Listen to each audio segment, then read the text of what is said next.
decided to write the foreword for Doug's book. And I've been asked to read that foreword to you tonight. So I'm going to do that, and I just want to say before I start, to set some context, my relationship with Doug goes back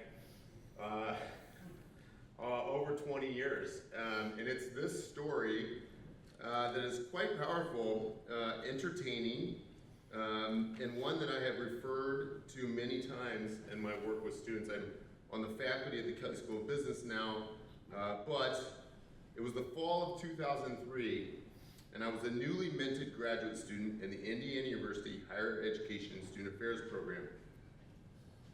Like most others in my cohort, I was nervous and excited about this new endeavor. One of the required first semester classes was an introduction to student affairs. On most weeks in this course, someone from a different department within the Division of Student Affairs would speak to the class to provide an overview of their service's purpose. In this class, Doug Bauder and I first met through an exchange that went far beyond our typical handshake introduction. Nearly 20 years later, that relationship lives on, whether he likes it or not. To provide context for the situation I will describe, it's crucial to make a few quick points. So I grew up in a small, conservative Indiana farming town with a graduating high school class of about 90 students. My liberal parents did their best, given our surroundings, to teach my sister and I that the world isn't all white and straight. Nonetheless, we are still a product of our environment. So I left this small town to attend the very large Indiana University, where my instructors exposed me to much more than I ever really imagined in my undergraduate years. Of course, I followed what I knew and surrounded myself during my college years with primarily white, straight students. A couple years after graduation, I decided to return to IU for a master's in student affairs. Admittedly, don't tell the dean of the Kelley School of Business this, but I'm a terrible student. And I literally begged my way into the program. I was given conditional acceptance, which means I had a semester to prove that I could handle the rigors of the program. Needless to say, and not unlike most others in my cohort, I was eager to prove myself and show everyone that not only did I belong in the program, but I was a very cultured and open-minded student. So we were a few weeks into this Introduction to Student Affairs class, and a couple of speakers had come in to speak that day. So I loved the class and the program. It's changed the trajectory of my life, and it's the reason why I get to do what I love to do every day today. But I remember looking at the syllabus and doing well on my first paper and feeling confident. But the syllabus said that for the upcoming class, the director of the GLBT office was coming to speak. And I remember thinking, okay, so I know the L,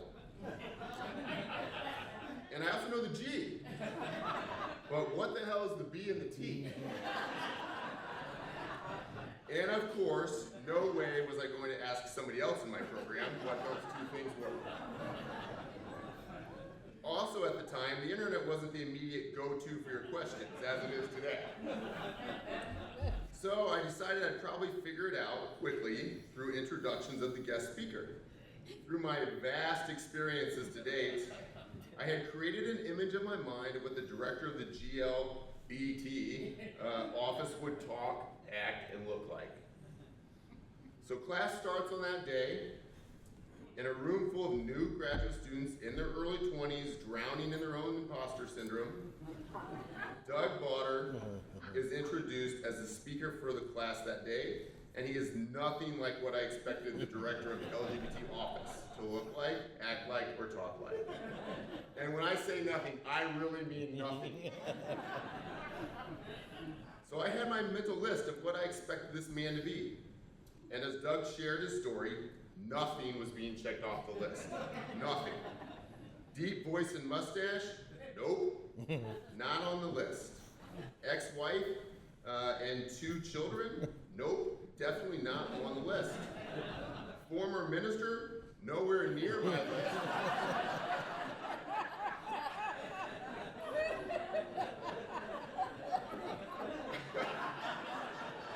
What's funny is we both remember this like it was yesterday, right? So, to this day, I vividly remember the room we were in where I was sitting. I can even picture my seat in the classroom. As I sat there and listened to Doug talk, a question began to form in my head, and I was feeling more and more compelled to ask it. I wanted to make sure I framed it correctly and that it was a good question. After all, I was looking for those opportunities to prove my worth and thought this was one of those moments. I tossed the question around in my head for a few minutes, getting more nervous that someone might ask it before me. I listened to Doug more to make sure I wasn't missing something. So after about 5 minutes, I was ready and waiting for the invitation to ask a question. Sure enough, it came and I raised my hand. A couple of others were called on before me, and I remember being relieved that no one else had asked my question up to this point. Then my turn came, and Doug pointed to me. Remember, I had tossed this question around in my head for several minutes. And it was ready to go and perfectly worded. So I asked the following question. What kind of assumptions do people make about you as a straight man leading an LGBT office?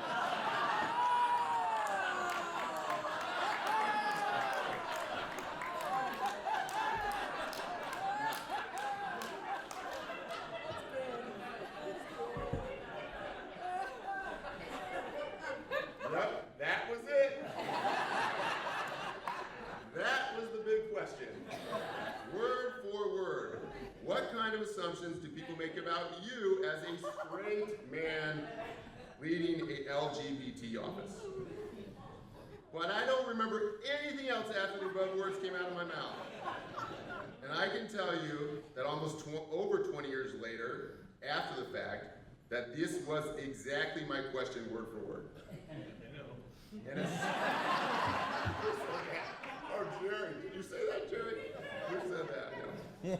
And as soon as these words left my mouth, the pride I had in being the one that was asking this powerful question was quickly replaced with terror as I heard the simultaneous gasp from everyone in the room and felt the temperature rise to 104 degrees.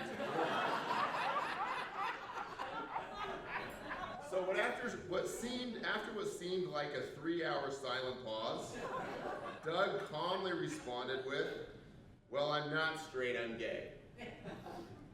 And his friend, longtime friend Jerry Olson, who's in the audience today, turns to Doug and says, "What, you're gay?"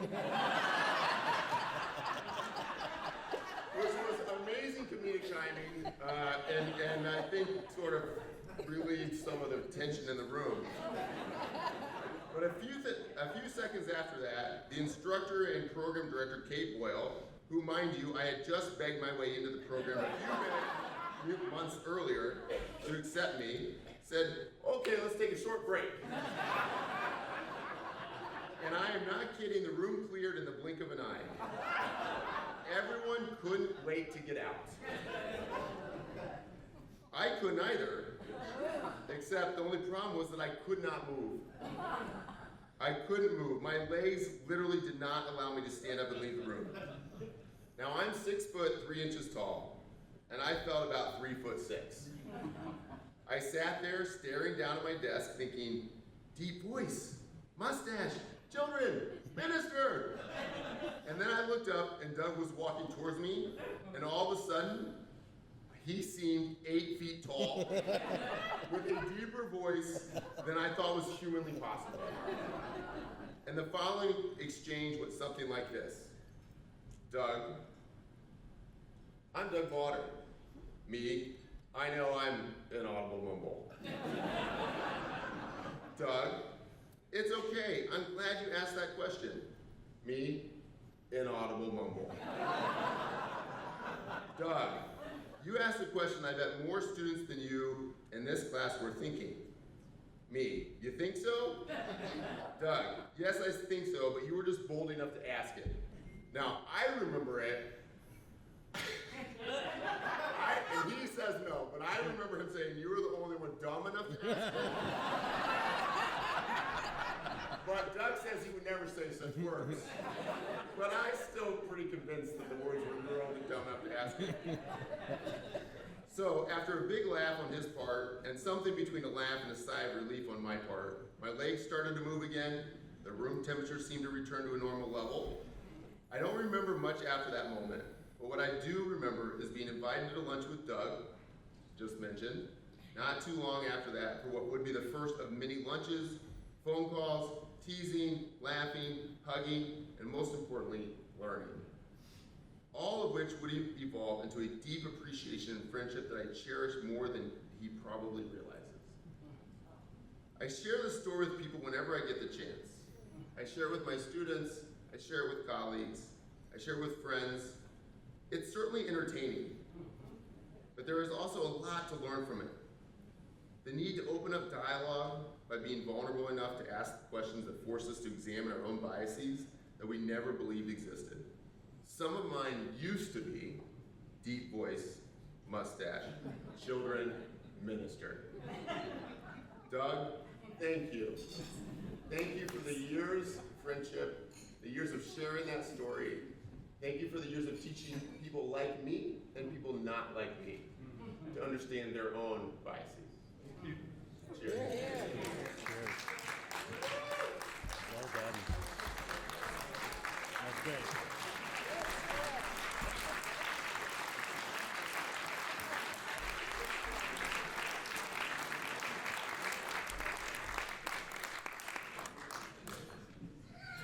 You're gay?